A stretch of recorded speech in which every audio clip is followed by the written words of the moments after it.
ำเป็นทีมสถานีธรรมะออนไลน์ขอเชิญติดตามชมรายการธรรมสากัจฉาสนทนาธรรมตามการคุยทุกเรื่องทุกประเด็นเติมธรรมะให้หัวใจเติมอาหารใจเติมพลังใจให้ตนเองเป็นประจำทุกวันเวลา 20 นาฬิกาเป็นต้นไปโปรดกดปุ่มติดตามและกด Subscribe เมื่อทำเป็นทีมมา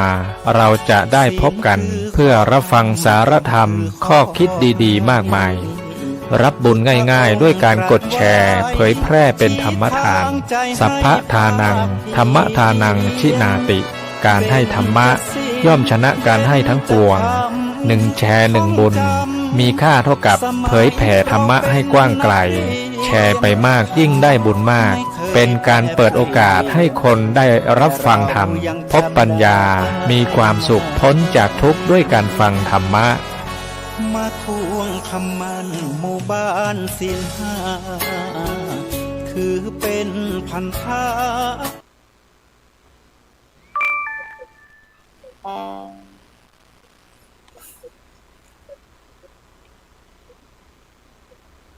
มองโลก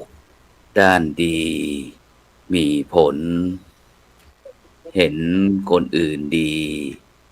มีค่าปลูกใจให้เกิดศรัทธาตั้งหน้าทำดี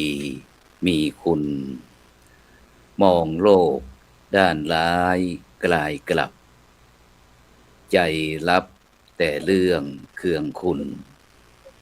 เหนื่อยหน่ายเลิกล้างทางบุญชีพอุ่นแท้แน่เอ่ยขอกราบพระธรรมสวัสดีกับบรรดาท่านผู้ฟังแล้วก็ท่านผู้ชมทุกท่านที่กำลังติดตามช่องธรรมะเป็นทีมทีวีออนไลน์กลุ่มพระสงฆ์อุบาสกอุบาสิการ่วมกันเผยแผ่ธรรมะออนไลน์ไลฟ์สดทาง Facebook ทาง YouTube สถานีวิทยุเครือข่ายคลื่นสีขาวชาวประชา8จังหวัดภาคเหนือ FM 104.50 เมกะเฮิรตซ์วัดฝายหินจังหวัดเชียงใหม่ FM 88.25 เมกะเฮิรตซ์วัดศรีปันเงินอำเภอสันป่าตองจังหวัดเชียงใหม่Facebook ท่านอาจารย์พระครูอภิวัฒนวิกรมรองเจ้าคณะอำเภอดอยหล่อวัดปากทางเจริญอำเภอดอยหล่อจังหวัดเชียงใหม่ Facebook อาจารย์วิสิทธิตวิสิทธโธผู้ช่วยศาสตราจารย์ดร.มหาวิทยาลัยมหาจุฬาลงกรณราชวิทยาลัยเขตเชียงใหม่ Facebook หลวงปู่เขียวนะวัดพุทธภาวนาเวสเตอร์โรดจากประเทศสวีเดนพร้อมทาง Facebook IDTO ทำเป็นทีมสากล Facebook พระครูโสพลปริยัติ YouTube IDTO ทำเป็นทีมสากล YouTube วัดจอมคำหลวงเขมรัตน์นครเชียงตุงพร้อมทั้งบรรดาท่านผู้ฟังท่านผู้ชมทุกท่านนะที่ติดตามทุกภาคีเครือข่ายซึ่งในค่ำคืนนี้ก็เป็นคืนวันอาทิตย์ที่12เดือนมกราคมปีพุทธศักราช2568นะซึ่งเก่ากับผมอัตมภาพพระครูโสพลปริยัติเลขาคณะกรรมการโครงการหมู่บ้านรักษาศีล5คนเหนือโครงการวัดประชารัฐสร้างสุขนะวัดพระสิงห์วรมหาวิหารอำเภอเมืองจังหวัดเชียงใหม่นะก็ได้นำรายการเห็นธรรมเห็นเราเห็นธรรมมาพบกับบรรดาท่านผู้ฟังท่านผู้ชมนะฉะนั้นก็ถ้าท่านบรรดาท่านผู้ฟังท่านผู้ชมนะต้องการที่จะให้กำลังใจก็จะลืมนะกดติดตามกดไลค์กดแชร์เพื่อเป็นธรรมทานยิ่งแชร์มากก็ได้บุญมากแชร์น้อยก็ได้บุญน้อยไม่แชร์ก็ไม่ได้บุญนะฉะนั้นต้องขอบคุณอนุโมทนานะกับมูลนิธิ106เพื่อการกุศลโดยท่านอาจารย์เจ้าคุณพระวิสุทธิวัชรพรหรือว่าครูบาขาววัดลัทธิวันพระนอมพร้อมตาอำเภอแม่ริมจังหวัดเชียงใหม่แล้วก็ให้การสนับสนุนช่องธรรมะเป็นทีมของเราเป็นสปอนเซอร์ใหญ่มูลนิธิ พระสิงห์วัดพระสิงห์วรมหาวิหารมูลนิธิโพธิยาลัยมหาวิทยาลัยมหาจุฬาลงกรณราชวิทยาลัยเขตเชียงใหม่คณะสงฆ์จังหวัดเชียงใหม่โดยพระเดชพระคุณหลวงพ่อพระเทพสิงหวราจารย์ดร.รองเจ้าคณะจังหวัดเชียงใหม่ฝ่ายเผยแผ่พร้อมทั้งโครงการวัดประชารัฐสร้างสุขโครงการหมู่บ้านรักษาศีล 5ที่ให้การสนับสนุนแล้วก็ที่ลืมไม่ได้ก็คือบรรดาท่านผู้ฟังท่านผู้ชมทุกท่านที่คอยให้กำลังใจโดยการกดติดตามกดไลค์กดแชร์ฉะนั้นก็ยิ่งโดยเฉพาะในช่วงนี้อากาศแน่นอนละที่วันนี้ก็เห็นว่าข้างส่วนข้างบนของผู้ดำเนินรายการรู้สึกว่ามีแสงแวบๆนี่เป็นสัญญาณบอกว่าวันนี้เป็นวันโกนวันพรุ่งนี้เป็นวันพระเป็นวันธรรมัสวนะวันแห่งการฟังธรรมแล้วก็อีกหลายภาคที่มีประเพณีนี้เดี๋ยวเราจะมาคุยกับผู้นำชุมชนของเราเพราะว่าวันนี้เราตั้งหัวข้อบอกว่าหมู่บ้านยุคใหม่บริหารจัดการอย่างไรดีฉะนั้นเดี๋ยวนี้เราก็จะไปพบกับผู้ร่วมรายการเราท่านแรกก่อนไปที่ผู้ใหญ่สายสมรภาบุตรผู้ใหญ่บ้านทับทิมสยามตำบลบักดองอำเภอขุนหารจังหวัดศรีสะเกษเจริญพรผู้ใหญ่สายสมรค่ะสวัสดีค่ะหลวงพ่อพระครูโสพลปริยัตินะคะแล้วก็ขอสวัสดีนะคะแม่หลวงนะคะจากจังหวัดลำพูนนะคะแล้วก็พ่อหลวงจากจังหวัดแพร่นะคะซึ่งวันนี้นะคะก็ได้มีโอกาสนะคะที่ได้ร่วมรายการนะคะหลวงพ่อพระครูโสพลปริยัตินะคะสาธุไปที่ผู้ร่วมรายการท่านที่สองเลยไปที่ผู้ใหญ่ช่อพกาศรีจันทร์ผู้ใหญ่บ้านทาป่าสักตำบลทาป่าดุกอำเภอแม่ทาจังหวัดลำพูนเจริญพรค่ะกับนมัสการท่านพระครูโสพลปริยัติค่ะผู้ใหญ่บ้านช่อพกาศรีจันทร์จังหวัดลำพูนค่ะรู้สึกว่าวันนี้เราใช้เครื่องป้องกันเยอะมันเป็นยังไงบ้างบรรยากาศที่ทาป่าดุกบ้านมันอยู่ในหุบเขาบรรยากาศกี่องศาเป็นหลวงอากาศหนาวมากเลยค่ะวันนี้ที่ลำพูนกี่องศาที่ลำพูน15 องศาค่ะท่าน15 องศาที่ผู้ใหญ่สายสมรกี่องศาที่ศรีสะเกษ16 องศาค่ะหลวงพ่อพอดีอยู่ชายแดนไทยกัมพูชาค่ะหลวงพ่ออากาศก็จะหนาวเย็นลงหน่อยค่ะฉะนั้นก็อากาศค่อนข้างที่จะเย็นฉะนั้นก็บรรดาท่านผู้ฟังท่านผู้ชมที่วันนี้โดยเฉพาะที่เชียงใหม่ของเราก็ในยิ่งสายยิ่งเย็นพรุ่งนี้นี่ประมาณสัก11 องศา11 องศาแต่บนภูบนดอยก็คงแน่นอนละจะต้องต่ำ10ละฉะนั้นก็ทางไหนบรรยากาศที่ติดตามรายการเราก็ส่งมาก็ได้ส่งข้อความมาทางอินบ็อกซ์รายงานผลการติดตามรายการเราด้วยว่าที่ท่านรับฟังตรงไหนเป็นยังไงบ้างพรุ่งนี้อากาศแน่นอนแล้วฉะนั้นในช่วงนี้อากาศจะเย็นมากๆฉะนั้นก็ด้วยความปรารถนาดีจากช่องธรรมะเป็นทีมทีวีออนไลน์ในรายการเห็นธรรมเห็นเราเห็นธรรมก็ต้องขอบคุณอนุโมทนากับทุกท่านซึ่งโดยเฉพาะไปที่แม่หลวงช่อพกาก่อนวันนี้บทบาทแม่หลวงมีภารกิจอะไรบ้างวันนี้ช่วงนี้งานเยอะค่ะท่านมีแทบทุกวันเนาะวันนี้ก็เช่นเดียวกันค่ะหลังจากที่วันเสาร์ที่11ที่ผ่านมาก็จัดวันเด็กที่เทศบาลตำบลทาป่าดุกก็ได้นำน้องๆลูกหลานในชุมชนไปร่วมงานค่ะและวันนี้ก็มีกิจกรรมซ่อมสร้างเวทีนะจ๊ะที่ทางหมู่บ้านเขาใช้เป็นส่วนร่วมในการแสดงการจัดงานกิจกรรมต่างๆก็ได้รับความร่วมมือจากช่างในหมู่บ้านเรานะจ๊ะเนาะคนเหนือเขาก็จะเรียกว่าศาลานะจ๊ะเนาะก็ไปขอความร่วมมือก็ได้รับความร่วมมือด้วยดีแล้วก็ทำให้เรียบร้อยภายในวันเดียวค่ะก็ขึ้นเข้าบ้านได้สัก1 ชั่วโมงภารกิจเส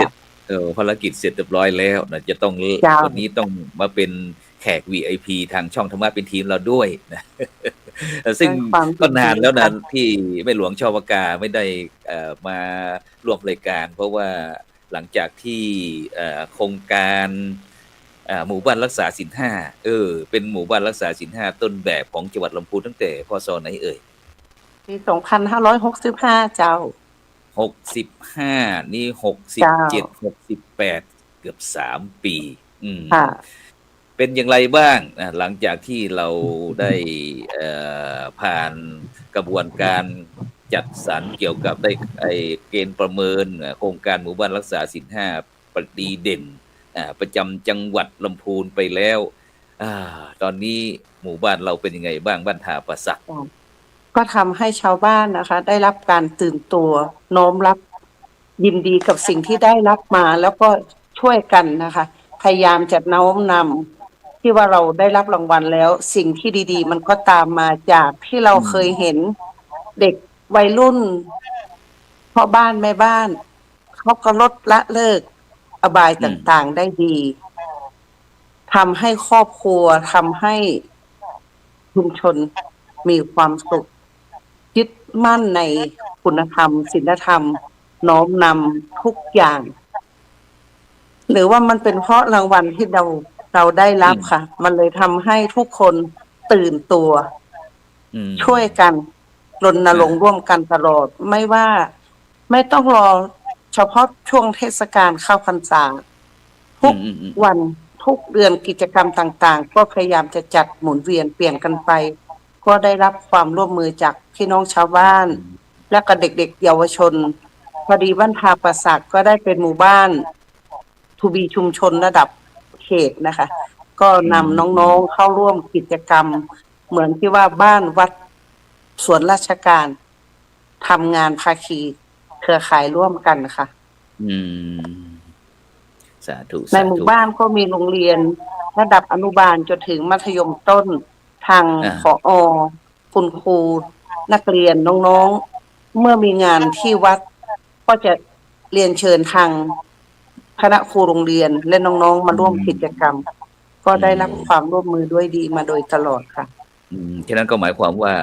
ปัญหาอะไรต่างๆภายในหมู่บ้านเราก็ไม่มีการขึ้นลงขึ้นศาลไม่มีการจับตัวอะไรต่างๆนี่สุรายาเสพติดอะไรต่างๆก็เบาบางหรือว่าไม่มีเลยหรือว่าเป็นยังไงตอนนี้ทุกที่ก็ยอมรับปัญหามันมีแต่ว่าเราจะอยู่กับปัญหาอย่างไรให้มันเบาบางหรือว่ามีน้อยที่สุดการที่เราตั้งที่ทำการผู้ใหญ่บ้านของเราเป็นศูนย์ไก่เกลี่ยศูนย์ดำรงธรรมตั้งแต่เป็นผู้ใหญ่มาตั้งแต่ปีพ.ศ. 2561ไม่เคยบันทึกคดีความลุกบ้านถึง5 รายเลยค่ะตั้งแต่ปี61คือเราอยู่กันแบบพี่แบบน้องเหมือนกับทางหน่วยงานเขาถามว่าหมู่บ้านสีขาวที่คุณได้รับขาวจริงไหมถ้าถามว่าขาวมีจริงไหมทั้งโลกใบนี้ทุกหมู่บ้านไม่มีขาวค่ะแต่เราจะอยู่ยังไงกับเด็กกลุ่มเทากลุ่มเสี่ยงกลุ่มที่เขาทั้งไปดึงเข้ามาให้จุดยืนของเขาอย่าไปทิ้งเขาให้เขามาอยู่ในที่แจ้งที่โล่งร่วมกิจกรรมในหมู่บ้านมันก็ทำให้ปัญหาต่างๆมันดีทุกคนในหมู่บ้านเราก็คือลูกคือหลานที่เราจะต้องจับมือจับเข่าคุยกันอย่าไปทิ้งเขาเข้าหาด่านชุมชนก็คือครัวเรือนทุกปัญหาถ้าครัวเรือนเข้าใจเข้าถึงผู้นำชุมชนทางวัดก็เจ้าวาดวัดเรามาร่วมกันแล้วก็ทางโรงเรียนบ้านไหนที่รู้ว่าเป็นกลุ่มเสี่ยงมีปัญหาอย่าทิ้งให้มันบานปลายเราต้องแก้แต่เนิ่นๆอย่าให้มันลามลุกไปในหลายๆครัวเรือนค่ะพยายามจะช่วยกันมันมีกลุ่มเนาะอย่างอสม.บ้านเราคณะกรรมการหมู่บ้านตำแหน่งต่างๆที่ตั้งมาทุกคนก็ต้องร่วมกันช่วยกันค่ะสาธุตอนนี้ไปผู้ร่วมรายการอีกท่านหนึ่งมาแล้วไปที่ผู้ใหญ่เทียนผู้ใหญ่เทียนกันทัดลั่นจากบ้านปงตำบลต้าผาหมวกอำเภอหลองจังหวัดแพร่เจริญพรผู้ใหญ่เทียนนมัสการครับท่านพระครูแล้วก็ขอสวัสดีท่านผู้ใหญ่ฝ่ายสมรแล้วก็ผู้ใหญ่ข้าพกานะครับแล้วก็วันนี้ยินดีเป็นอย่างยิ่งนะครับที่ได้เข้าร่วมรายการก็วันนี้มานั่งคุยกับสาวๆ มันจะเป็นเคินหน่อยครับครับที่เมืองแพร่นี่กี่องศาเนี่ยตอนนี้ตอนเช้า15 องศากว่าหน่อยนึงครับตอนนี้อยู่ที่16 องศาครับ15-16ก็โอเคเนาะตรงนี้ก็เหมือนกันเป็นบ้านต้าปงแบบนึงมีเสียงอะไรรบกวนหรือเปล่าที่บ้านต้าปงนี่ก็เป็นหมู่บ้านรักษาศีล 5ต้นแบบเป็นปีไหนนะเป็นหมู่บ้านรักษาศีล 5ปีไหนจำได้ไหมปี6อะไรจำไม่ผิดน่าจะเป็นปี62หรือ61นะครับเป็นอย่างไรบ้างหลังจากที่เราได้รับการยกย่องจากทั้งคณะสงฆ์ทั้งส่วนราชการจังหวัดแพร่ให้เป็นหมู่บ้านรักษาศีล 5ต้นแบบแล้วก็ผ่านเกณฑ์การประเมินจากคณะกรรมการตรวจเยี่ยมโครงการหมู่บ้านรักษาศีล 5คนเหนือลงไปตรวจเรียบร้อยในปัจจุบันนี้เป็นยังไงบ้างหมู่บ้านรักษาศีล 5ของเรายังมีการขับเคลื่อนและต่อยอดยังไงบ้างมีโครงการอะไรเพิ่มเติมไหมจริงๆแล้วอย่างท่านประกาศรับราชการท่านพระครูนะครับว่าหมู่บ้านศีล 5เนี่ยรักษาศีล 5เนี่ยเป็นหมู่บ้านเป็นโครงการที่ดีมากครับอย่างเมื่อก่อนเนี่ยตอนที่เรายังไม่เข้าร่วมรายการแต่ไม่ได้หมายความว่าบ้านโป่งหรือหมู่บ้านไหนๆเนี่ยไม่รู้จักศีล 5แต่ในการขับเคลื่อนหรือการกระตุ้นเนี่ยที่เราจัดโครงการนี้ขึ้นมานั้นดีมากซึ่งจะเห็นได้ว่าทุกวันนี้ที่ชุมชนในบ้านโป่งเนี่ยก็พอพูดถึงศีล 5บางคนก็รู้สึกละอายต่อบาปที่เราศีลผิดอะไรไปเนี่ยก็กลับสู่สังคมและทำให้สังคมสงบร่มเย็นได้ขึ้นเยอะครับอย่างการเข้าวัดเข้าวาอะไรก็ไปก็ฟังเทศน์ฟังธรรมกันอย่างนิ่งไม่ได้ว่าไปเมื่อก่อนนี่จะมีการโวกเวกโวยวายขี้เหล้าเมายาอะไรเข้าวัดฟังกันไม่รู้เรื่องครับตอนนี้ก็ไม่มีสิ่งเหล่านี้เกิดขึ้นแม้กระทั่งกิจกรรมที่ต้องมีการดื่มเหล้าเมายาอะไรกันนี่ก็ไม่มีใครเข้าวัดก็อยู่ข้างนอกพอไม่เข้าไปพอที่เสร็จอันนี้ก็ค่อยเข้าไปแล้วอีกอันหนึ่งก็คือเด็กตอนนี้ผมประทับใจตรงที่ว่าเด็กเนี่ยอาราธนาศีลได้แล้วก็สามารถบรรยายศีลข้อ 1-5 ได้อย่างเงี้ยอันนี้เป็นสิ่งที่ภาคภูมิใจครับในเพราะที่บ้านเราขับเคลื่อนทั้งบ้านวัดโรงเรียนทางท่านพระครูก็ทุกวันศุกร์ก็จะมีสอนธรรมะเรื่องของศีล 5เรื่องของอะไรต่างๆของทางพระพุทธศาสนาครับก็จะเป็นอีกทางหนึ่งที่ทำให้บ้านเราได้ก้าวไปในเรื่องของการรักษาศีล 5ครับแล้วก็ที่เห็นได้ชัดก็คือเรื่องของการทะเลาะวิวาทแทบจะไม่มีครับมีกิจกรรมการจัดงานอะไรต่างๆไม่มีทะเลาะวิวาทก็อยู่กันมีแต่มีสติฉันพี่ฉันน้องแต่เรื่องของยาเสพติดอันนี้ผมเป็นห่วงครับเพราะว่าทุกวันนี้พ่อค้ามันใหญ่กว่าผู้ใหญ่ใหญ่กว่าปกครองเราทำอะไรกันแทบจะไม่ได้ก็มีแต่คนไหนที่จิตมาไม่ไหวจริงๆก็ต้องไปหาเขาไปดูแลเขาหรือน้องๆรุ่นใหม่ๆขึ้นมาเนี่ยเราพยายามป้องปรามไม่ให้มันเกิดอันนี้ก็อาศัยหลักของบวรเช่นกันไม่ว่าบ้านวัดโรงเรียนก็ช่วยกันดูแลเป็นหูเป็นตาครับทุกวันนี้ก็ปัญหาใหญ่ๆคือปัญหาอย่างนี้ครับสาธุเอาทีนี้เราไปเราไปที่ลำพูนภาคเหนือของเราแล้วก็ไปที่จังหวัดแพร่ที่เราไปที่ศรีสะเกษหน่อยพี่น้องทางศรีสะเกษเป็นไงบ้างผู้ใหญ่สายสมรค่ะสวัสดีค่ะหลวงพ่อพระครูโสพลปริยัตินะคะแล้วก็เจริญพรพี่นะคะท่านผู้ใหญ่บ้านจากเชียงใหม่นะคะทุกท่านนะคะก็อยู่ชายแดนไทยกัมพูชาเนาะทางนี้นะคะก็อากาศหนาวเย็นค่ะหลวงพ่อสำหรับในส่วนของทับทิมสยามนะคะเป็นหมู่บ้านอพปนะคะซึ่งเป็นหมู่บ้านชายแดนไทยกัมพูชาของเราจะมีอยู่ที่นี่จะ4ภาษาสวยลาวเยอเขมรค่ะหลวงพ่อสำหรับในเรื่องของด้านการปกครองนะคะของชายแดนไทยกัมพูชาเราสำหรับทับทิมสยามเป็นหมู่บ้านชายแดนนะคะแล้วก็เป็นหมู่บ้าน ในส่วนของเรื่องของการเสี่ยงทุกเรื่องนะคะทั้งเรื่องยาเสพติดนะคะทั้งเรื่องความมั่นคงนะคะแล้วก็เรื่องของการบุกรุกแผ่วถางนะคะแล้วก็หมู่บ้านทับทิมสยามก็เป็นหมู่บ้านของกองทุนแม่ของแผ่นดินนะคะแล้วก็พวกเราก็จะดูแลในเรื่องของ25ตาสับปะรดนะคะในการดูแล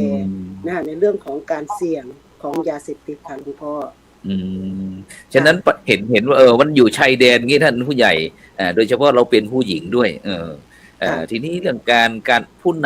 นำชุมชนแน่นอนแหละมันต้องอย่างนี้ผู้ใหญ่เทียนพูดเมื่อกี้ว่าในปัจจุบันเนี่ยที่บ้านโดยเฉพาะบ้านทับทิมสยามเนี่ยฐานะที่เป็นผู้ใหญ่ผู้หญิงด้วยเรามีการบริหารจัดการหรือว่ามีภาคีเครือข่ายมีผู้ช่วยมีหน่วยงานองค์กรอะไรมาช่วยเราไหมในการจัดการบริหารจัดการภายในหมู่บ้านของเราค่ะสำหรับในส่วนของหมู่บ้านทับทิมสยามนะคะซึ่งเป็นหมู่บ้านชายแดนถ้าพูดไปก็เป็นแนวกันชนทุกเรื่องทุกปัญหาเราก็จะประสบนะคะตลอดนะคะในเรื่องของการลักลอบนะคะการตัดไม้ทำลายป่าในเรื่องของยาเสพติดในเรื่องของความมั่นคงของชายแดนถ้าของทับทิมสยามเนี่ยมันจะถ้าอยู่ฝั่งขวามันก็จะติดของตะเบียงปราสาทนะคะของกัมพูชานะคะแล้วก็ในส่วนของการดูแลนะคะก็จะเป็นทั้งหน่วยงานทหารนะคะ0209ทหารพรานนะคะแล้วก็ในหน่วยงานของทหารนะคะของกรมน.นะคะแล้วก็ของเขตพันธุ์สัตว์ป่านะคะแล้วก็ของกรมอุทนะคะที่นี่จะมีภาคีเครือข่ายเยอะค่ะหลวงพ่อในการดูแลในสุ่มเสี่ยงนะคะในการป้องกันดูแลเฝ้าระวังนะคะทุกเรื่องค่ะหลวงพ่อแล้วทีนี้อย่างนอกจากที่จะด้านความมั่นคงแล้วทีนี้เรามาพูดถึงโดยเฉพาะในปัจจุบันเนี่ยทั้ง3ท่านเลยนะก็เกี่ยวกับเรื่องบรรดายุวชนเยาวชนเราเนี่ยเพราะว่าเป็นยุค 5G เขาบอกว่ายุค 5G แล้วก็เด็กในสมัยนี้ก็ค่อนข้างที่จะตรงข้างกับพวกเรานี่นะก็คงจะเหมือนกันทุกที่นะมันมีปัญหาบ้างไหมเกี่ยวกับบรรดายุวชนเยาวชนที่โดยเฉพาะยังไงดีอะระหว่างภายในครอบครัวอย่างเงี้ยลูกพ่อแม่ก็อยากจะให้ลูกทำอย่างนั้นทำอย่างนี้แต่ลูกนี่เขาก็จะใช้ชีวิตของเขาแบบอีกแบบเนี่ยอย่างปีคริสต์ศักราช2025เนาะ25ตอนนี้25แล้วก็จนถึงปีคริสต์ศักราช2039เนี่ยมันจะเป็นบอกว่าเป็นยุคเจนเมตาที่จะต้องใช้โซเชียลอะไรเข้ามาเยอะๆจนในปัจจุบันนี้เพราะว่าวิถีชีวิตทั้งผู้ใหญ่ทั้ง3ท่านก็คงจะเป็นยุคที่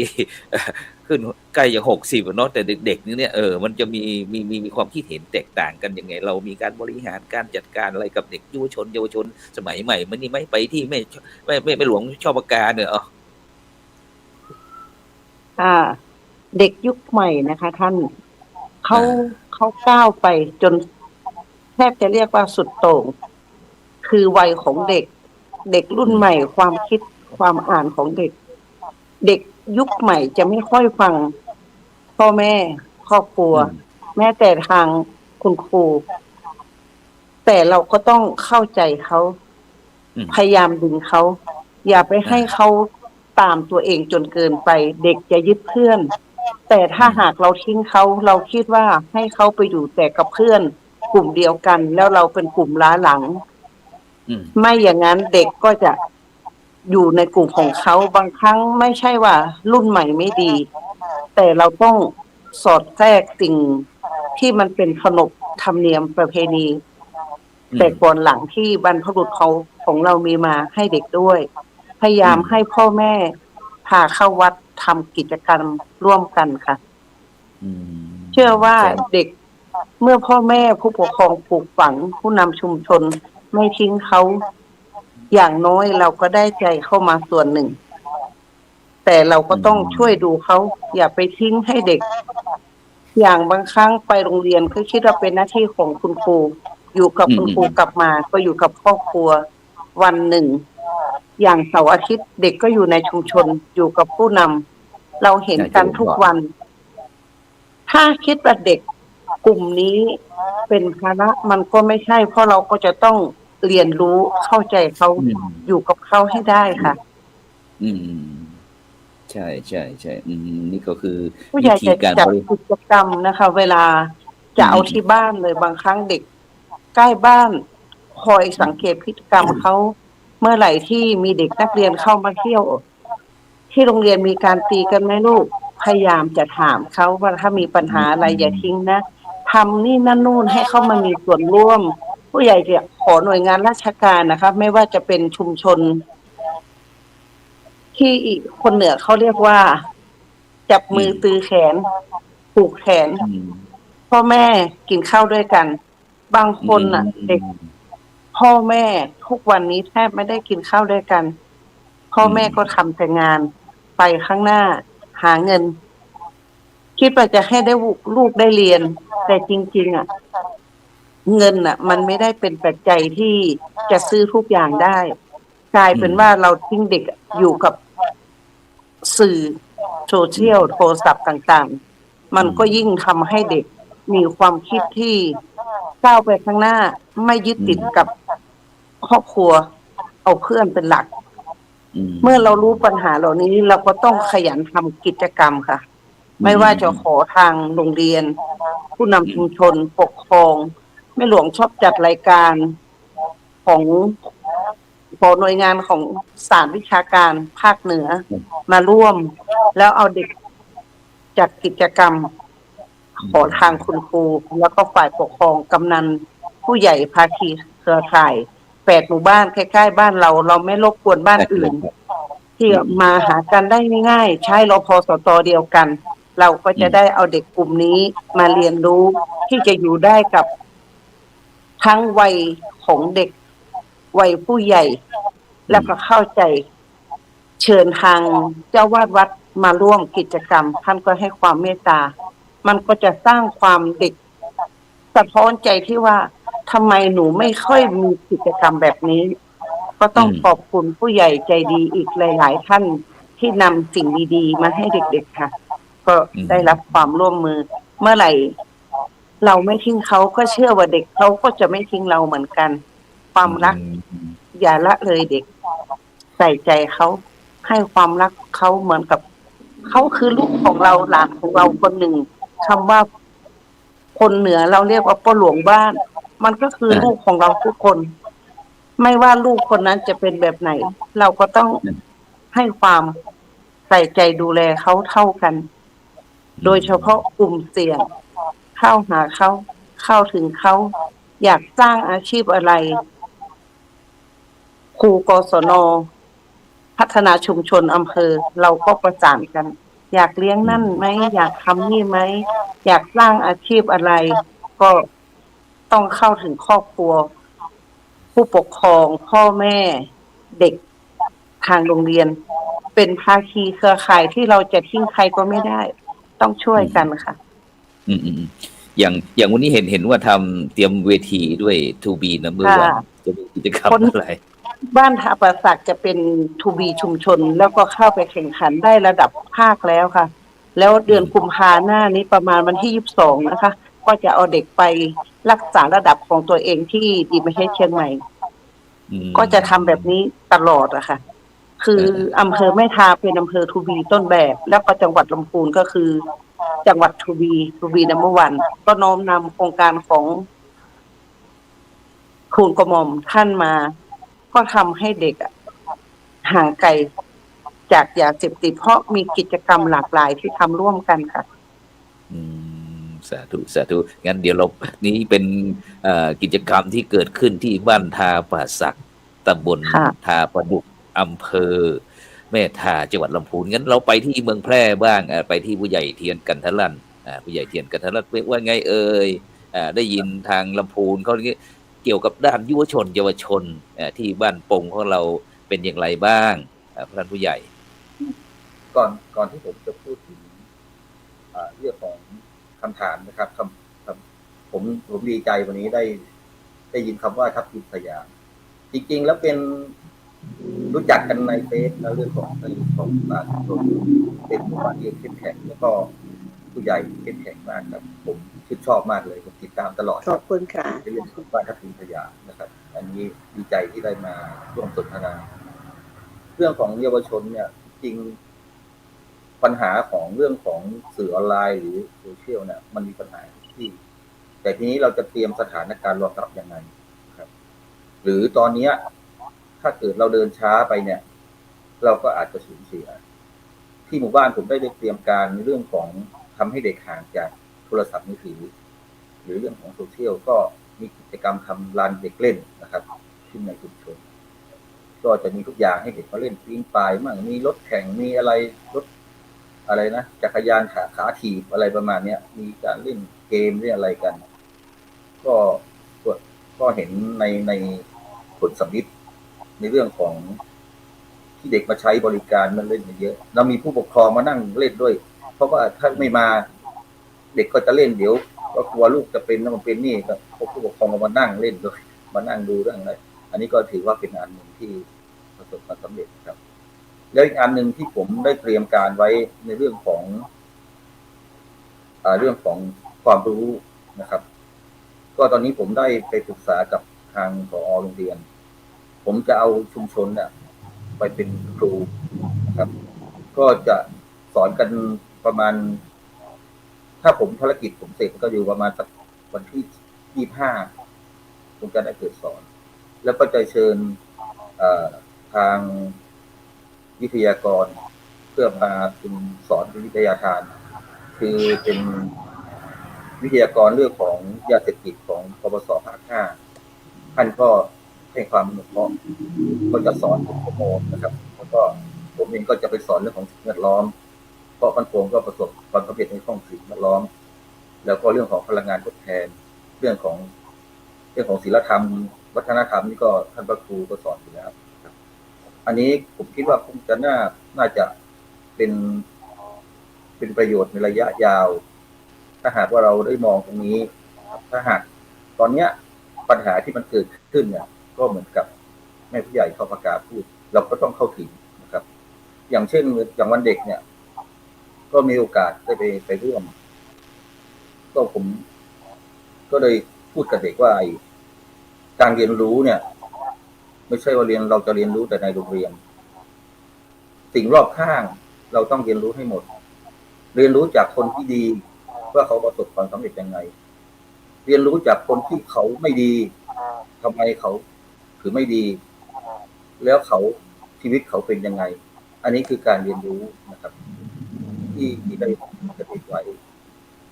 สิ่งที่ดีที่สุดคือตัวเราต้องคิดดีทำดี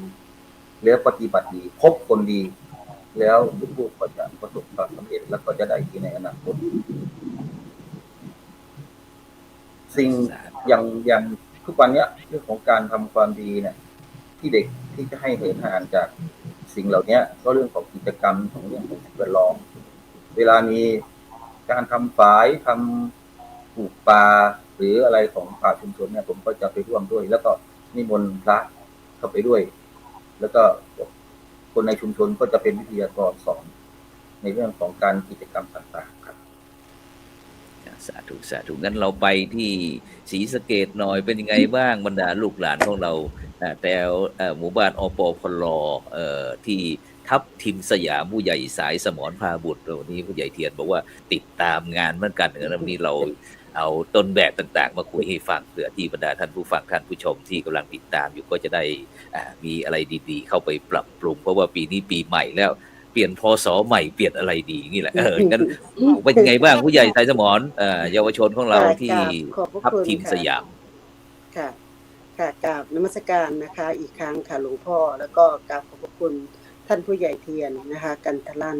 นะคะที่ท่านติดตามนะคะซึ่งในส่วนของทับทิมสยามเรื่องเทคโนโลยีนะคะมันก้าวไกลนะคะสิ่งตอนนี้ปัญหาที่พบเจอมากที่สุดก็คือเรื่องของโรคซึมเศร้านะคะก็เรื่องของเพื่อนๆนะคะเด็กเยาวชนบูลลี่กันเองนะคะนี่มันเกิดปัญหามากมายในเรื่องของการสื่อนะคะบางทีสื่อทำให้มีความรู้ได้แต่บางทีเด็กนะคะเยาวชนในเรื่องของโรคซึมเศร้ามันจะมีเยอะนะคะแล้วก็อันนี้เราจะก้าวผ่านยังไงนั้นนะคะก็คือความที่เป็นผู้นำของเรานะคะหลวงพ่อที่เรา จะเอาเด็กในกลุ่มนั้นนะคะในเรื่องของโรคซึมเศร้ามันเป็นเรื่องที่อันตรายนะคะบางทีเราเป็นผู้ปกครองเราแทบจะไม่รู้เลยนะคะว่าลูกหลานเราเป็นโรคซึมเศร้านะคะแล้วก็บางทีเด็กเราไปโรงเรียนนะคะเราไม่รู้หรอกว่าเพื่อนมันบูลลี่กันยังไงพอเกิดบูลลี่กันขึ้นมาหนักๆเข้ากลายเป็นโรคซึมเศร้านะคะอันนี้มันเป็นเรื่องที่น่าห่วงนะคะแล้วก็สำหรับในส่วนของทัพทิมสยามนะคะอันนี้คือสิ่งที่สำคัญมากสำหรับทัพทิมสยามเหล่านี้นะคะเด็กเยาวชนนะคะที่ผู้ใหญ่นะคะได้โน้มน้าวเพื่อจะดึงเขาออกจากเรื่องเทคโนโลยีนะคะให้มาในเรื่องของการจักสานนะคะตอนนี้เสาร์อาทิตย์นะก็จะให้เด็กๆนะคะของเรานะคะมาเรียนรู้ในเรื่องของการจักสานในเรื่องของผักตบชวาบ้างในเรื่องของหวายในเรื่องของต้นคล้าในเรื่องของเครือเถาวัลย์นะคะตอนนี้เด็กของเราเกิดรายได้ขึ้นมานะคะจากที่เขาดูแต่เรื่องของเทคโนโลยีนะคะแล้วก็เกิดรายได้ในห้องของงานวันที่26นะคะธันวาคมที่ผ่านมาแล้วก็วันที่4 มกรานะคะก็ได้นำผลิตภัณฑ์นะคะของชุมชนจากเด็กๆฝีมือผู้ปกครองนะคะเพื่อนำไปจำหน่าย10 วันเต็มๆนะคะหลวงพ่อเพิ่งกลับนะคะเมื่อวันที่4 มกรานะคะก็ได้รายได้จากที่ชุมชนของเรานะคะได้นำวัตถุดิบจากป่าชุมชนมาสร้างงานสร้างรายได้นะคะเกิดรายได้เจริญพรนะคะแล้วก็เด็กๆของเราในห่วงของเดือนหน้าเนี่ยเราจะเริ่มทำแนวกันไฟแล้วล่ะแล้วก็ทำโป่งเทียมนะคะซึ่งทุ่งกระบาลกระใบของเรานะคะเราก็จะมีสัตว์นานานักประการเราก็จะต้องมีกิจกรรมให้กับลูกหลานของเราได้รีแลกซ์กันนะคะไม่ใช่จะอยู่แต่ในเรื่องของต้องจ้องแต่โทรศัพท์อย่างเดียวไม่ใช่นะคะเราก็ต้องนำเด็กของเรานะคะหนึ่งหลักในเรื่องของการส่งเสริมอาชีพนะคะซึ่งในปีนี้นะคะในเรื่องของคำขวัญวันเด็กก็คือทุกโอกาสนะคะคือการเรียนรู้นะคะเราจะทำยังไงให้เด็กของเรามีโอกาสนะคะได้เรียนรู้ฝึกฝนอาชีพนะคะเพื่อจะเลือกในอนาคตต่อไปให้เขาได้ส่งเสริมอาชีพของเขานะคะสำหรับในส่วนของทัพทิมสยามนะคะตอนนี้นะคะก็ถือว่านะคะเด็กของเราหนึ่งหลักเรียนรู้ในเรื่องของมัคคุเทศก์เรียนรู้ในเรื่องของฟังเสียงน้องร้องในการปกป้องป่าเพราะว่าของเราอยู่ในแนวเขตป่านะคะแล้วก็เราเป็นป่านะคะต้นน้ำด้วยเราก็เป็นป่าชุมชนนะคะซึ่งปีนี้เพิ่งได้รับรางวัลนะคะครั้งที่23นะคะรางวัลลูกไม้สีเขียวนะคะได้ประกาศแล้วนะคะก็ขอถือโอกาสนะคะซึ่งพวกเราทุกก้าวเดินนะคะเราก็จะคิดอย่างเดียวผู้ใหญ่ก็จะพูดเสมอมาว่าการคิดดีทำดีพูดแต่สิ่งที่ดี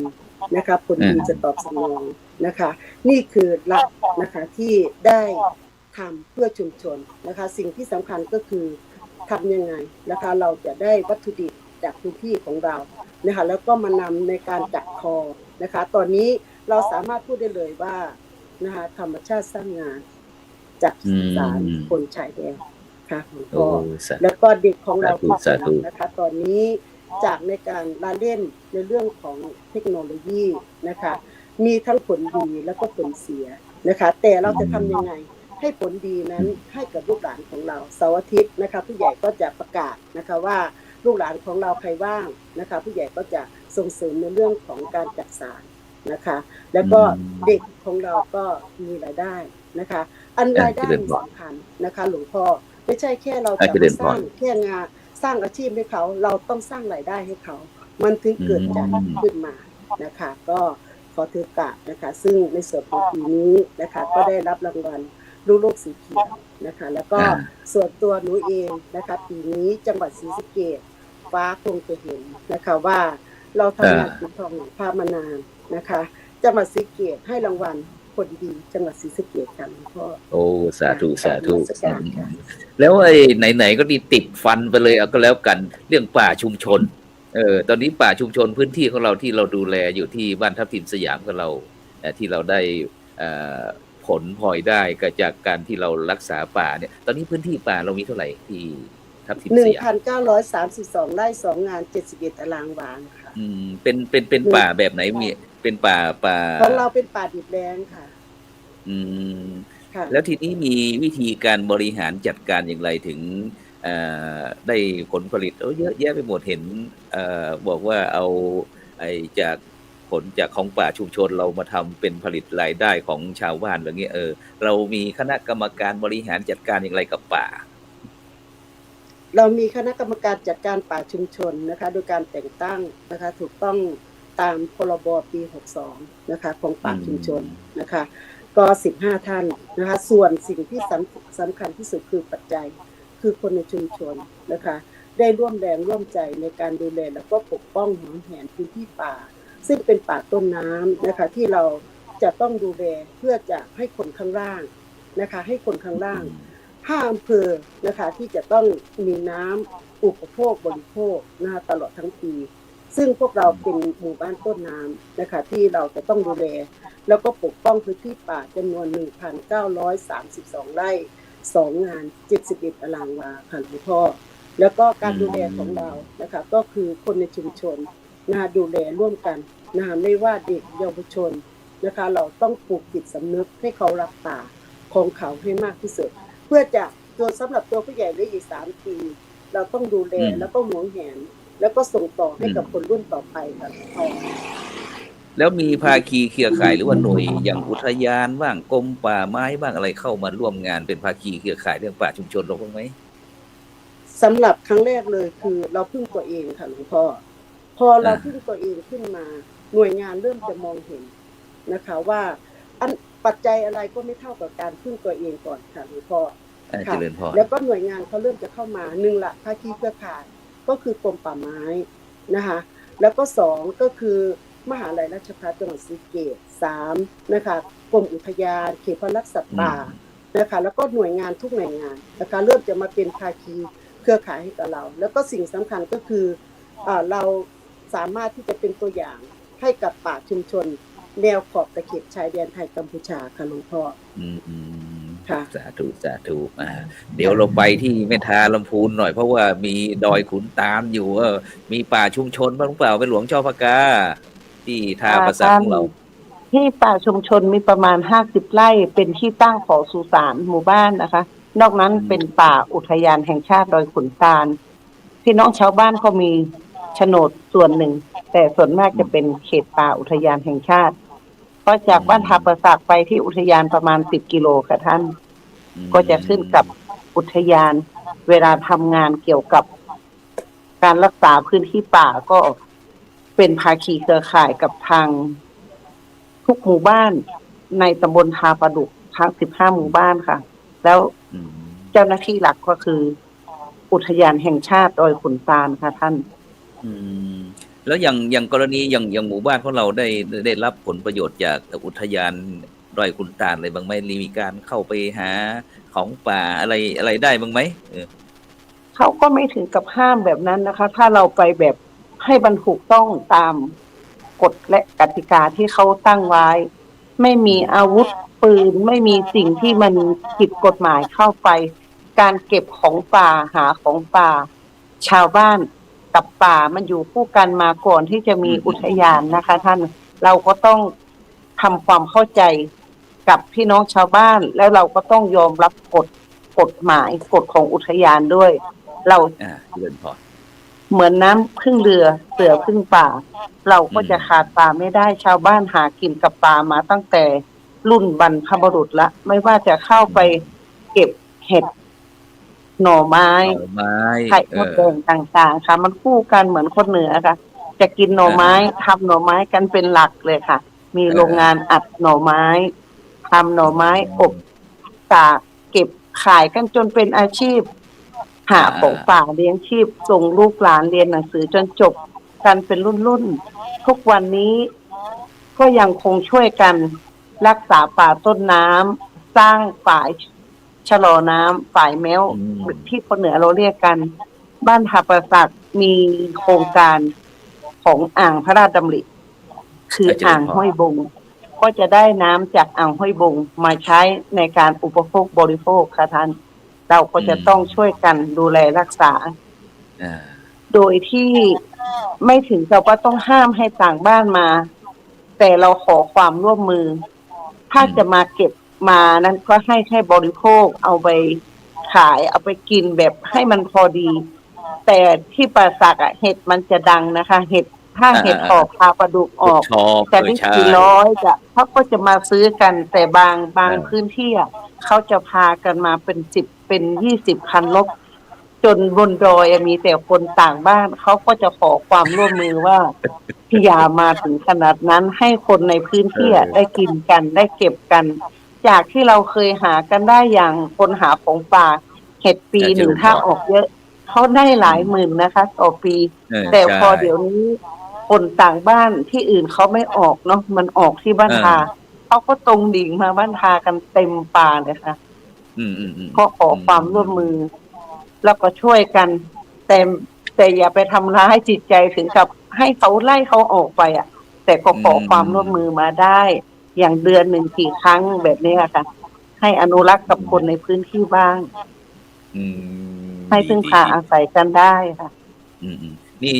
ยังไม่กี่วันนี่เดี๋ยวก็มดแดงอีกผักหวานอีกก็จะออกแล้วไม่หลวงนี่นะแล้วมันก็เป็นช่วงที่ห้ามเข้าพื้นที่ป่าเพราะว่าหน่วยงานเขาก็ตั้งมาไม่ถึงก็เจาะยางรถนะขโมยรถเขาใส่รถปิกอัพหนีไปเลยก็มีค่ะท่านแต่คงเป็นคนนอกพื้นที่ที่ทำกันแต่โดยคนเหนือเราโดยที่ว่าหมู่บ้านเนาะเราเป็นคนพุทธจะมาทำอะไรรุนแรงจริงๆมันก็ไม่ค่อยมีค่ะท่านต้องมีความเมตตาค่อยอาศัยค่ะสาธุมีศีลมีธรรมโอเคเดี๋ยวเราไปผู้ใหญ่เทียนบ้างเห็นว่าป่าพูดถึงป่าชุมชนเมื่อกี้เราพูดถึงทับทิมสยามรับลูกโลกสีเขียวจากปตท.สดๆร้อนๆนะป่านนี้เราไปที่ผู้ใหญ่เทียนกันแล้วกันผู้ใหญ่เทียนป่าของเราเป็นยังไงบ้างป่าชุมชนเห็นว่าเป็นต้นแบบเหมือนกันครับป่าชุมชนผมก็มีอยู่ประมาณ 3,330 ไร่ในปีที่แล้วก็ได้รางวัลลูกสีเขียวแล้วปี63ก็ได้รางวัลราชทานป่าชุมชนระดับประเทศคนกับป่านะครับคนรักป่ารักชุมชนก็ที่ได้ตรงนี้นะครับเพราะว่าจริงๆแล้วบ้านโป่งเนี่ยเคยลำบากมาเยอะโดนทำลายเคยทำลายเรื่องของป่าเรื่องของสิ่งแวดล้อมเรื่องของสัมปทานเรื่องของนายทุนนะครับต่อสู้กันมาตั้งแต่ปี38หรือแต่ก่อนโน้นก็แต่ที่เรามาทำกันจริงๆก็ในปี44ก็เรามาทำประกาศเป็นป่าชุมชนในปี44นะครับประกาศชุมชนแล้วก็มาได้รับอนุญาตในปี55ก็ในกิจกรรมเนี่ยคือตอนที่เราทำเนี่ยในเรื่องของการบริโภคของป่าเนี่ยเราต้องสร้างความสมดุลเขานะครับอย่างที่บางทีเราจะได้เห็นแก่ชาวบ้านไม่มีอะไรกินจะให้เขาไปทำลายอย่างเดียวก็ไม่ได้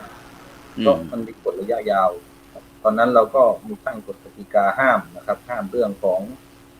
การเอามาใช้เกินอย่างหน่อไม้อะไรเนี่ยคุณจะเอามาขายเป็นกิโลเป็นอะไรไม่ได้ครับคุณต้อง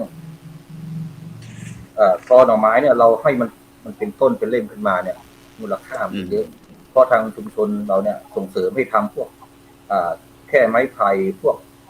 ศาลาไม้ไผ่พวกไม้ซีรั้วที่เขาไปขายแถวลำพูนนั่นแหละครับเป็นมัดนะครับแล้วก็ทำพวกเฟอร์นิเจอร์ของใช้ต่างๆเนี่ยแล้วก็ทำบางอันนี้บางเล่มเนี่ยเราสามารถทำได้ถึง 2,000 บาทครับฉะนั้นในปัจจุบันนี้ถือว่าสินค้าโอท็อปหรือว่าไอ้ซอฟต์พาวเวอร์ของเราที่บ้านโป่งแต่ผลผลิตจากตอนนี้หมู่บ้านของเรามีอะไรบ้างที่สมมุติว่ามีพี่น้องต่างบ้านต่างถิ่นที่ไปเที่ยวเราอยากจะประชาสัมพันธ์เรื่องรายได้ของหมู่บ้านเนี่ยซอฟต์พาวเวอร์หรือว่าสินค้าโอท็อปบ้านโป่งคืออะไรเอ่ยจริงๆแล้วสินค้าที่เกิดจากป่าชุมชนน่ะที่จับจ่ายใช้สอยแล้วก็สะดวกเนี่ยคือน้ำพริกนะครับน้ำพริกลาบที่ได้วัตถุดิบจากป่าชุมชนเข้ามาทำคือขาถ้าเป็นผลิตภัณฑ์ไม้ไผ่นี่ก็เป็นพวกแก้วไม้ไผ่อะไรพวกนี้นะครับเครื่องจักสานแต่ถ้าเป็นพวกแค่ไม้ไผ่เตียงไม้ไผ่ ศาลาคงเอาไปไม่ไหวก็ต้องส่งหรือว่าเอารถยนต์มารับทีนี้เมื่อกี้ผมพูดถึงเรื่องของไม่ให้กินหน่อไม้ในป่านะครับ ทีนี้เราก็มาคิดว่าแล้วจะให้ชาวบ้านกินอะไรก็เราก็ส่งเสริมปลูกป่า3 อย่างประโยชน์4 อย่างให้กับชุมชนในไร่ปลายนาแล้วดูแลกันเองอยากจะกินหน่อไม้ก็ต้องปลูกหน่อไม้อยากจะมีไม้สร้างบ้านก็ต้องปลูกไม้แล้วก็ต่างคนต่างดูแลใครจะขโมยใครก็คงจะไม่ได้จะได้จะใช้ก็ต้องขอกันแล้วก็มาใช้ในส่วนรวมในเรื่องของการสร้างวัดสร้างโรงเรียนอะไรต่างๆเราเรียกให้การใช้ทรัพยากรในป่าชุมชนให้มากที่สุดครับเจริญพรครับตอนนี้ความสมบูรณ์ในป่าชุมชนของเราที่ก็มีเยอะนกยูงอะไรเต็มไปหมดนะครับชาวบ้านที่เขาไปหากินก็พอเขาได้เห็นประโยชน์ที่เราหวงแหนให้เขาก็ช่วยกันดูแลป่าเกิดไฟไหม้เกิดอะไรมาเขาแจ้งชาวบ้านที่เขาไปก็เข้าไปทำไม้กิโลเพราะเราไม่ให้เขาทำไม้กิโลที่เข้าขายโรงงานตะเกียบเจริญพรมันเป็นการตัดแล้วก็ทำลายล้างเยอะสูงแล้วก็มูลค่าไม่คุ้มครับไม่คุ้มกับที่เราเหนื่อยการรักษาไว้ให้ชาวบ้านได้อยู่ทำมาหากินแต่ทำไม้4 รั้วนี่มันจะคุ้มวันหนึ่งก็2 คนหัวเมียนี่ก็อย่างน้อยก็800 ถึง 1,200ถ้าเอาไปขายเป็นกิโลเนี่ยลำรถปิกอัพ1ได้ 1,200แล้วก็เอาทั้งหมดไม้คดไม้งอไม้อะไรเอาหมดแล้วก็ทำให้เกิดป่านี่มันจะเป็นป่าที่เสื่อมโทรมไปเร็วขึ้นแต่ไม้4 รั้วเนี่ยเขาจะไปดูเอาที่เล่มที่มันพอดีแล้วตัดเบาๆไม่ต้องไปลากอะไรหนักมันก็มีรายได้มันก็มีเรื่องของมูลค่าเพิ่มขึ้นสาธุอย่างนั้นก็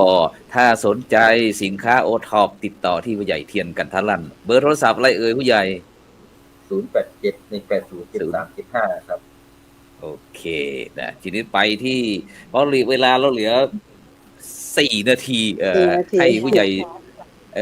ให้ผู้ใหญ่สายสมรสักครึ่งหนึ่งเพราะว่าเราจะมีชั่วโมงเดียวฉะนั้นเราช่วยประชาสัมพันธ์สินค้าโอท็อปหน่อยที่ทับทิมสยามของเราสินค้าของเราซอฟต์พาวเวอร์หรือว่าสินค้าโอท็อปของหมู่บ้านเรามีอะไรบ้างเชิญเลยเอาโฆษณาเชิญค่ะสำหรับหมู่บ้านทับทิมสยาม07นะคะงานที่ปีนี้เยอะมากก็คือสารแหลกหวายลูกนิมิตนะคะปีนี้ออเดอร์เยอะมากเลยนะคะเพื่อวัดหลายๆวัดนะคะที่ทั้งประเทศเลยนะคะได้สั่งนะคะในการจัดทำนะคะสารแหลกหวายลูกนิมิตนะคะของจังหวัดศรีสะเกษของเราแล้วก็ตะกร้าจากเครือย่านางนะคะแล้วก็ตะกร้าจากเครือหูช้างนะคะแล้วก็หวายนะคะแล้วก็ต้นค้าไผ่ซีกอนะคะผักตบชวานะคะของเรามีนะคะแล้วก็สิ่งที่สำคัญตอนนี้นะคะก็คุณภาพชีวิตนะคะของชุมชนทับทิมสยามดีขึ้นมากนะคะเรากินอิ่มนอนอุ่นทุนมีนี่หมดค่ะสำหรับทับทิมสยามถ้าสนใจในเรื่องของสารแหลกหวายลูกนิมิตนะคะก็สั่งจองได้นะคะ0843406187แล้วก็วันที่14นี้นะคะพี่น้องจากจังหวัดสุราษฎร์ธานีนะคะเดินทางนะคะจากไกลเลยนะคะ1,000 กว่ากิโลเพื่อจะมาศึกษาดูงานนะคะที่หมู่บ้านทับทิมสยาม07ของเราค่ะก็ขอถือโอกาสนะคะซึ่งในส่วนของปีใหม่ปี68นะคะดิฉันเองในนามของผู้ใหญ่บ้านทับทิมสยาม07นะคะก็กราบขอบพระคุณนะคะทุกท่านแล้วก็กราบขอบพระคุณหลวงพ่อพระครูโสพลปริยัตินะคะที่ให้โอกาสนะคะหมู่บ้านชายแดนของเรานะคะได้มีโอกาสออกสื่อนะคะอยู่โดยตลอดนะคะก็ขอบพระคุณมากค่ะสาธุเอาไปที่แม่หลวงช่อพกาเอาประชาสัมพันธ์หมู่บ้านทาประสักเราหน่อยยาวส่วนมากบ้านทาประสักอะไรบ้างตอนนี้ก็เป็นเกี่ยวกับผลิตภัณฑ์จากโคนมนะคะก็จะมีทำโยเกิร์ตค่ะแล้วก็นำแม่บ้านของเราอะค่ะพยายามจะเอาน้ำนมสดน้ำนมดิบอะค่ะมาทำขนมแล้วก็ส่งนมโรงเรียนทำกันเองทำเป็นน้ำผสมกับน้ำเต้าหู้อะไรบ้างเนี่ยค่ะตอนนี้ตำบลทาประดุกและหมู่บ้านทาประสักก็ถือว่ามีเกือบ30 ฟาร์มโคนม รายได้หลักของตำบลทาประดุกจะถือว่าเด่นเกี่ยวกับโคนมค่ะ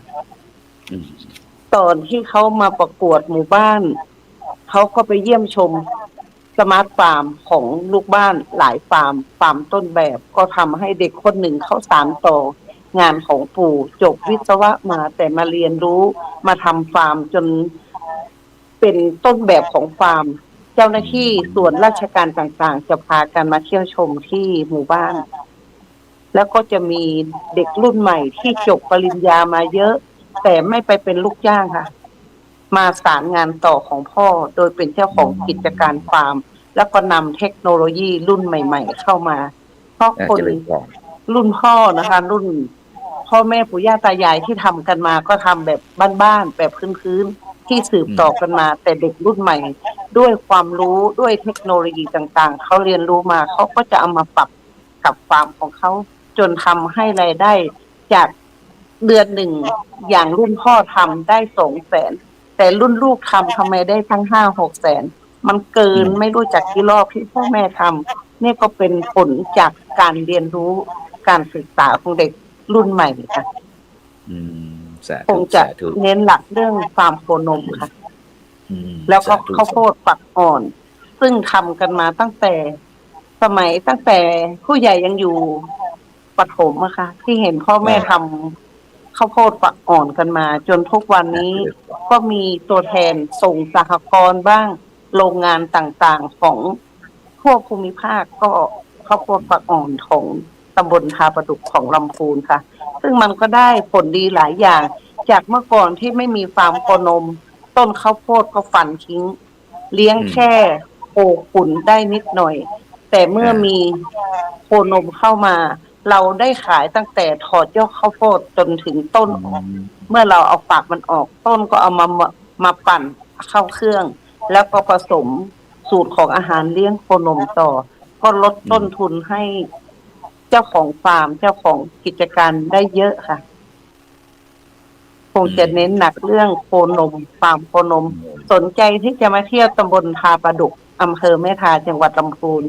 ฟาร์มโคนมของตำบลทาประดุกยินดีต้อนรับทุกหมู่บ้านทั้ง15 หมู่บ้านค่ะสาธุนะวันนี้เวลาหมดซะแล้ว เวลาหมดเวลาต้องขอบคุณอนุโมทนาท่านผู้ใหญ่สายสมรพาบุตรจากบ้านทับทิมสยามตำบลมักดองอำเภอขุนหารจังหวัดศรีสะเกษท่านผู้ใหญ่ช่อพกาศรีจันทร์บ้านทาป่าสักตำบลทาประดุกอำเภอเมทาจังหวัดลำพูนแล้วก็ท่านผู้ใหญ่เทียนกันทะลั่นตำบลตาผามอกอำเภอรองจังหวัดแพร่นะที่ได้มาถ่ายทอดประสบการณ์ในการเป็นผู้นำเพราะว่าทั้ง3ท่านก็เป็นผู้นำดีเด่นเป็นผู้นำต้นแบบแล้วก็เป็นชุมชนต้นแบบด้วยนะที่เราต้องการทางช่องธรรมะเป็นทีมเราก็อยากจะเอาการบริหารการจัดการมาขยายถึงให้บรรดาท่านผู้ฟังท่านผู้ชมเผื่อที่บรรดาท่านผู้ฟังท่านผู้ชมที่เป็นผู้นำต่างๆว่าอยากจะไปศึกษาดูงานอะไรต่างๆก็สามารถที่จะติดต่อผ่านพระครูโสพลปริยัติได้เพราะว่ามีเบอร์โทรศัพท์ทั้งหมดนี่แหละ ฉะนั้นก็ในค่ำคืนนี้ต้องขอบคุณโมทนาที่ลืมไม่ได้ก็คือบรรดาท่านผู้ฟังท่านผู้ชมที่ติดตามเราฉะนั้นก็ในค่ำคืนนี้ก็เวลาหมดเวลาจำเป็นที่ต้องนำรายการจากบรรดาท่านผู้ฟังไปก่อนหลับฝันดีมีเงินใช้ไร้โลคาพยาธิไม่เจ็บไม่จนร่ำรวยทุกผู้ทุกคนสำหรับในค่ำคืนนี้ขอกล่าวคำว่าสาธุ